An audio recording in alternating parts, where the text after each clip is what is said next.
A continuación, Hablando nos entendemos.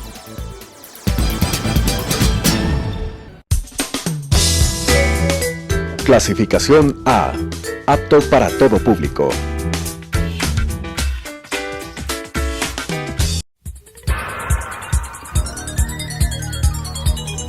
Las opiniones vertidas en este espacio por la producción y dirección del programa son de exclusiva responsabilidad de sus autores y de quienes intervienen en ellos.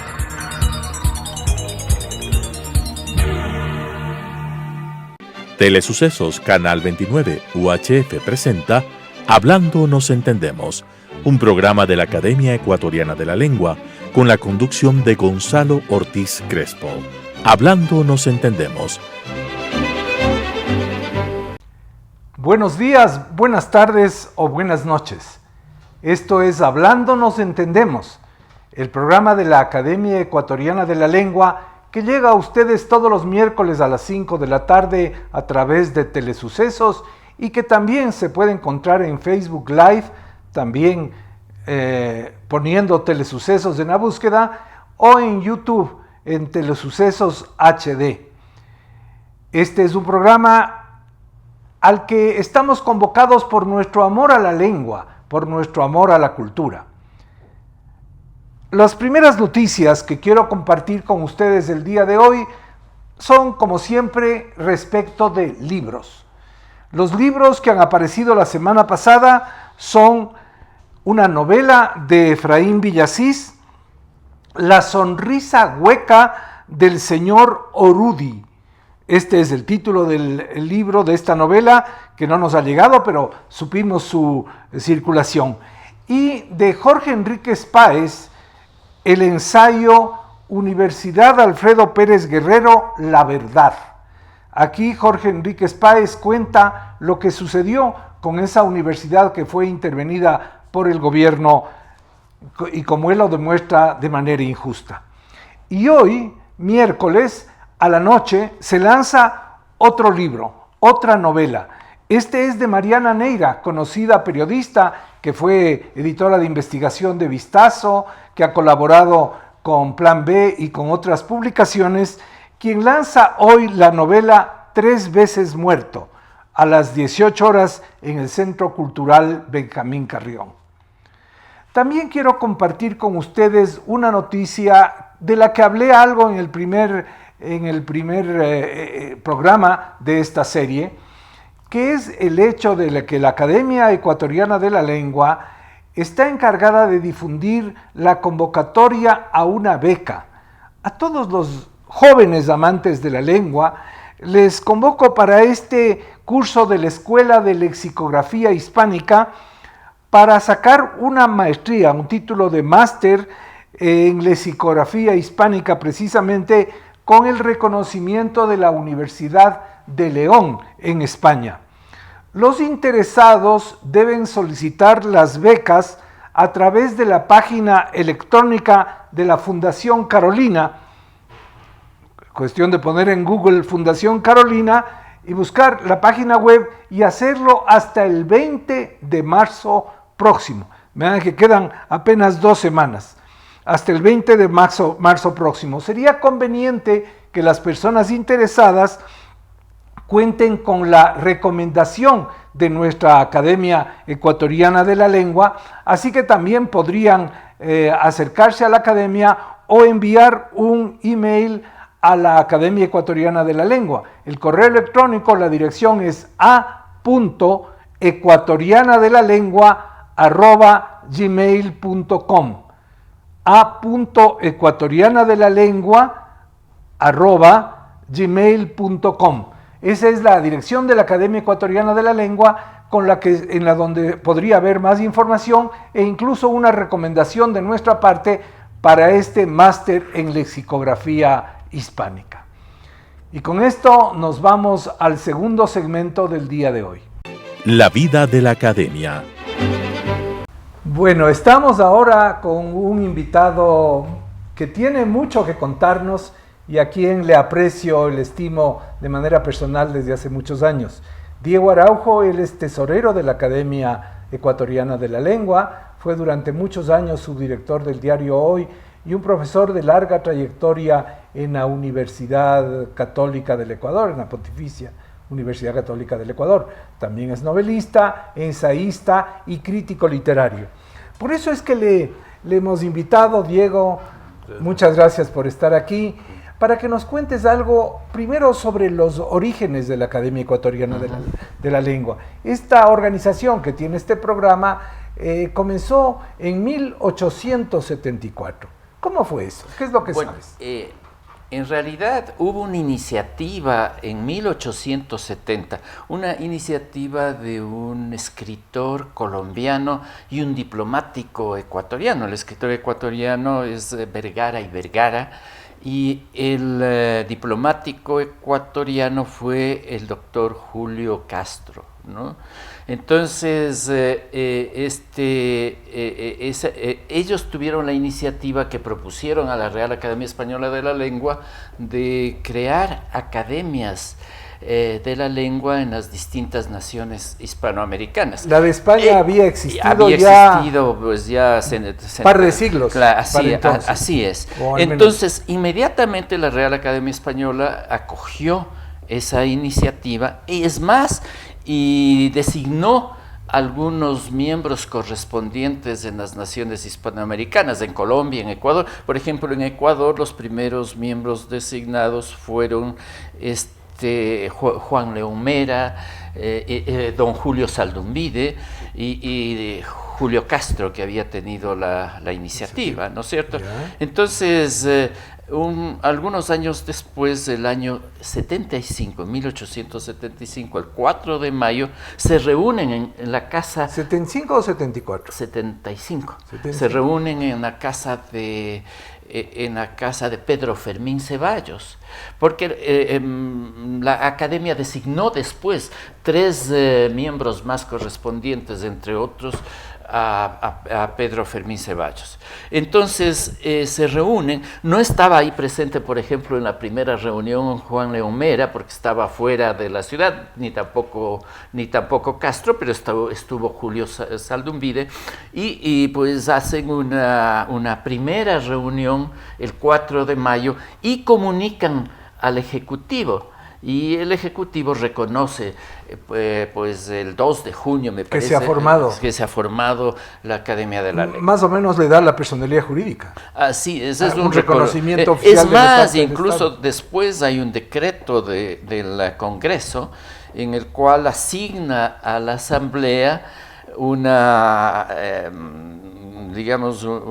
provisión anual de fondos de 600 pesos, 50 mensuales, que pues al comienzo se dieron puntualmente, y bueno, y la historia, yo ahora como tesorero puedo dar fe, pues es realmente increíble. Hay muy poca ayuda del Estado. Empieza a rechazarse el Estado, como suele pasar con las instituciones culturales. Y fíjate, el año pasado, por ejemplo, el Estado da $100,000 a la Academia anuales, y la provisión para el año 2017 fue entregada en octubre, es decir, cuando ya estaba terminando el año fiscal. La Academia pasa penalidades sin cuento por estos retrasos del Estado, pero justamente eso es lo que me parece que hizo que el Estado, tan atrasado que estaba, finalmente le entrega a la Academia una casa para compensar los retrasos y saldar la deuda hasta cierto momento. Así es.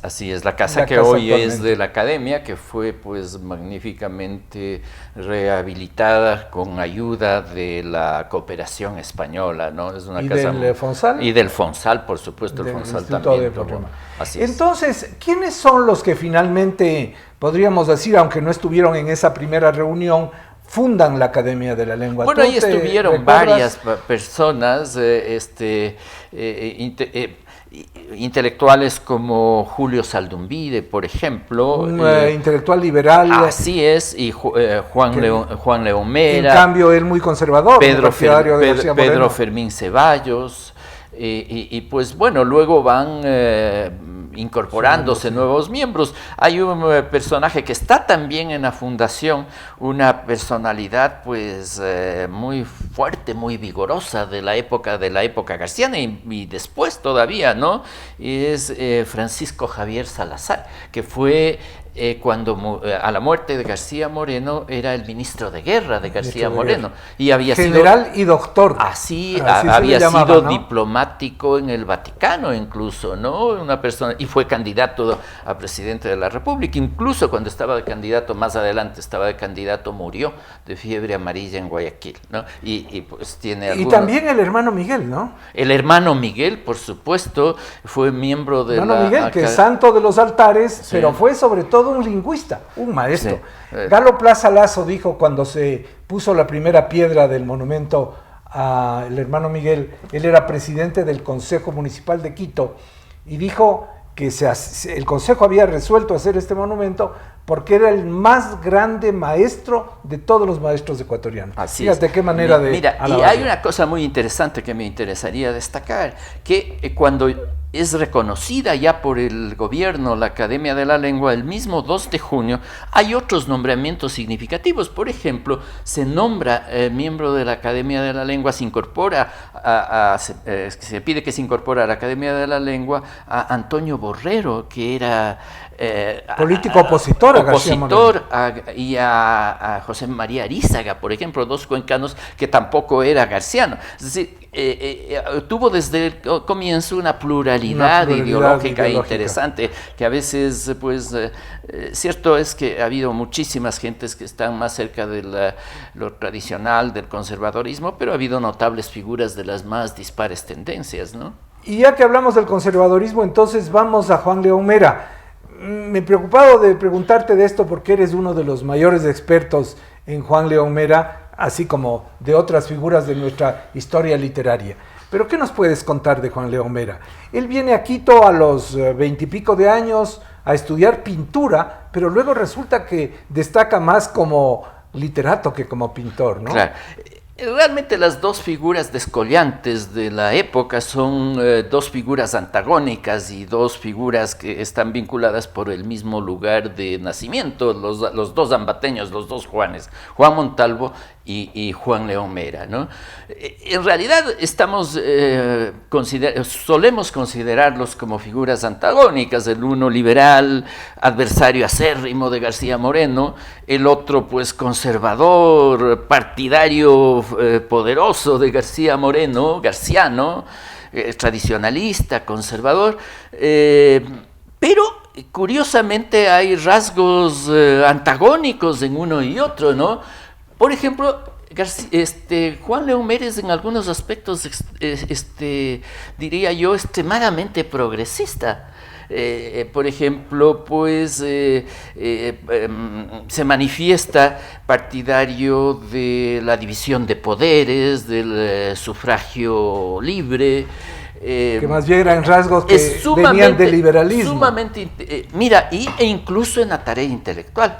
Por ejemplo, es novedosísima la valoración que hace Mera del lenguaje popular y de las expresiones populares en sus cantares del pueblo ecuatoriano. Recoge una antología conocía el quicho, incluso en su infancia había estado junto, él perdió el padre, perdió a su padre, el padre los abandonó muy tempranamente y pues esa es una huella que marcó mucho la vida de Mera, ¿no? Él se educa con sus tíos en una hacienda, en una propiedad rural, sí, y por eso estaría en contacto con los indígenas y hablaba quichua desde niño. Claro, todos le conocemos como el autor de la letra del himno nacional y de Cumandá, la gran novela del siglo XIX del Ecuador, pero él ya había escrito incluso antes un intento de novela con Los novios de un pueblo ecuatoriano. Los novios de aldea. Bueno, las novelitas ecuatorianas, después las recoge como las novelitas ecuatorianas. Había escrito pues un largo poema que se llama La Virgen del Sol, pero hay obras poco conocidas y extremadamente novedosas de Juan León Mera en distintos campos, ¿no? Mira, en el campo, diría yo, del periodismo y del relato, hay un libro notable, libro póstumo que fue editado por un hijo de Juan León Mera que se llama Tijeretazos y Plumadas. Ese libro recoge 19 artículos que son una mezcla de crónica periodística y una mezcla ensayo, pero además de relato. Yo creo que ahí hay algunos de los primeros cuentos ecuatorianos, que es interesante. además extraordinario. Un cuento que se denomina Aventuras de una pulga, sumamente ingenioso, sumamente ingenioso. ¿Y hay una edición contemporánea de ese libro? No hay una edición contemporánea. Yo tengo afortunadamente la edición de 1902, que es una joya, que fue editada en España con prólogo de algún escritor español y pues sumamente novedosa porque deberíamos procurar en la academia así volver a hacer es, una así edición es. de ese, Yo creo que es una deuda el hacer y tú que conoces deberías hacer el estudio, una edición crítica. Una edición crítica. Una edición crítica. Hay mucha fantasía, humor, gran sentido del humor. Yo creo que esos artículos salieron originalmente en varias revistas entre, diría, 1880 y 1890. Mera muere en 1894, había nacido en 1832. 62 años, ¿no? Algo así. Entonces, murió 8 años después de su muerte, en 1902, salió el libro. De un Mera Iturralde, ¿no? Sí, se casó el hijo, con una señora Iturralde. así es, el hijo de Juan León Mera. Trajano Mera fue el que publicó. Recogió de las diferentes publicaciones. Y mira, recogió solo una selección porque hay muchos artículos más. Pero ahí hay, diría yo, artículo periodístico, diría yo la crónica periodística, pero hay también el cuadro de costumbres y hay... Que le interesaba mucho a él. Claro, y hay un tono humorístico, un humor, una ironía muy distinta a la seriedad del autor de Cumandá, ¿no? Ajá. Si quisiera clasificarle a Juan León Mera, ¿es un romántico? ¿Pertenece al romanticismo? Mira, yo creo que para leer a Juan León Mera hay que conjugar 3 códigos, ¿no? Uno, el código romántico, otro, el código neoclásico, y otro, yo lo llamo el código apologético, ¿no? Mira, en todo, en sus ensayos, por el código romántico, por ejemplo, valora lo popular. Por el código romántico, por ejemplo, valora las emociones, los sentimientos. Por ejemplo, tiene... las costumbres, el paisaje. Así es, tiene un libro de educación, el que se llama La Escuela Doméstica, que son 12 capítulos sumamente interesantes. Un capítulo de reflexión sobre la educación, y en el primer capítulo hace una distinción muy novedosa de cuño romántico. La distinción entre instrucción y educación. La instrucción apunta hacia la inteligencia, hacia la razón. En cambio, la educación apunta hacia las emociones, hacia el corazón. Y ese es el campo propio de la familia. Entonces, la educadora que tiene más importancia para la transformación de las gentes es la familia, porque ahí se educan los sentimientos, los valores, el corazón. Es una cosa sumamente interesante. Que modernamente se ha vuelto a eso, pero la inteligencia sentimental que se dice, ¿no? Así es. Pero de alguna forma esto tiene algo de cuño romántico, pues la idea de las emociones, etcétera, ¿no? Qué bien. Entonces, no es fácil tampoco de clasificar. ¿Cómo llegó a escribir la letra del himno nacional? Bueno, no conozco en detalle en este aspecto, pero sí hubo unas polémicas ulteriores. Una vez hecha la independencia, consumados los procesos de independencia en los países hispanoamericanos, hay una tendencia de reconciliación con España, ¿no? Y luego liquidado el imperio colonial español con la independencia de Cuba, ¿no? Pues hay un intento de restaurar las cosas, en fin, entonces algunas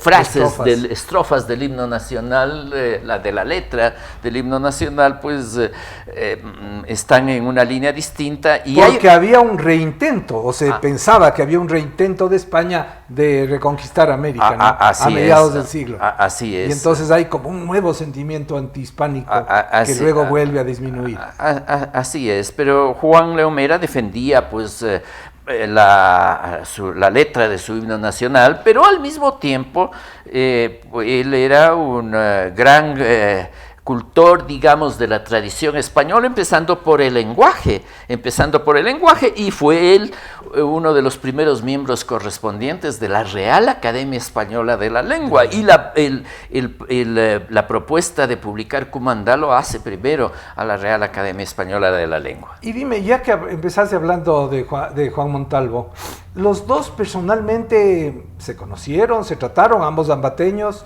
vivieron en la misma época. ¿Qué relación había entre los dos? Había una relación, digamos, de rivalidad. Incluso hay un famoso momento en donde los dos jóvenes se cruzan en uno de los puentes ambateños y se van a las manos. Parece que en este caso tuvo más fortaleza porque era alto, fornido y tenía un bastón mera, ¿no?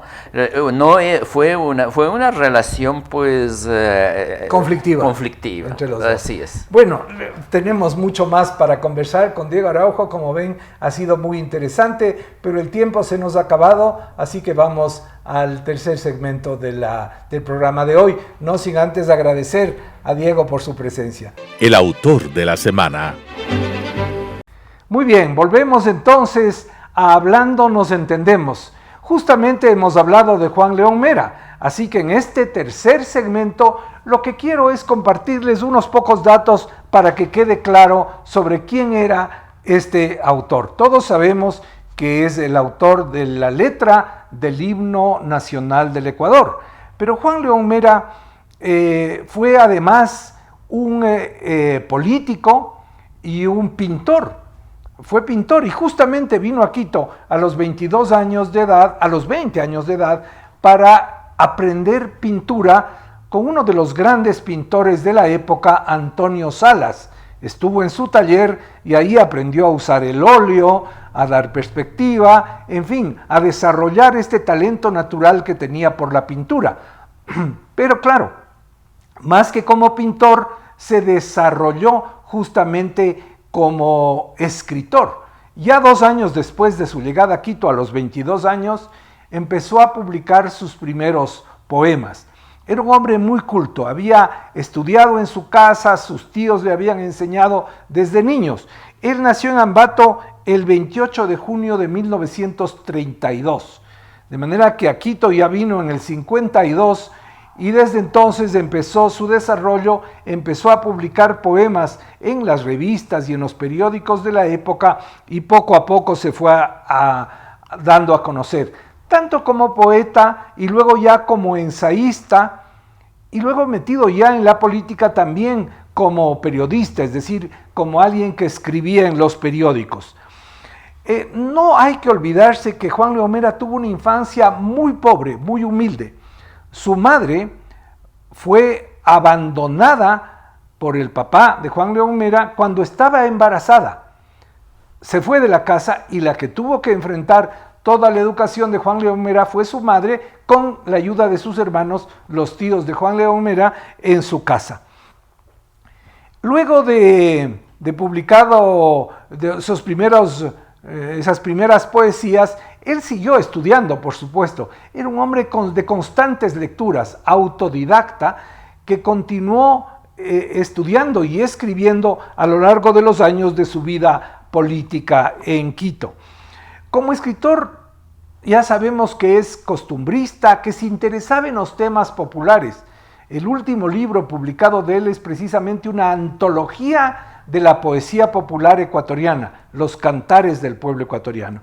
Como pintor y como escritor era interesado en las costumbres del pueblo y también tenía esta cosa que se llamaba el romanticismo en esa época. No el romanticismo en el sentido del romance, ¿no?, sino el romanticismo como una tendencia estética de esos años. Como digo, fue también político, fue muy favorable a García Moreno, como habíamos hablado, y desempeñó varios cargos. Fue gobernador de la provincia del Cotopaxi, fue senador de la República, presidente de la Cámara del Senado y del Congreso Nacional. Ha sido un placer estar con ustedes el día de hoy. Nos veremos la próxima semana y háganme el favor de ser felices.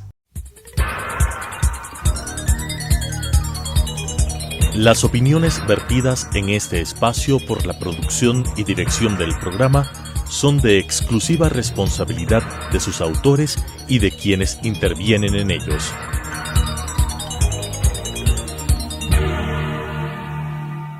Telesucesos Canal 29 UHF presentó Hablando nos entendemos, un programa de la Academia Ecuatoriana de la Lengua con la conducción de Gonzalo Ortiz Crespo. Hablando nos entendemos,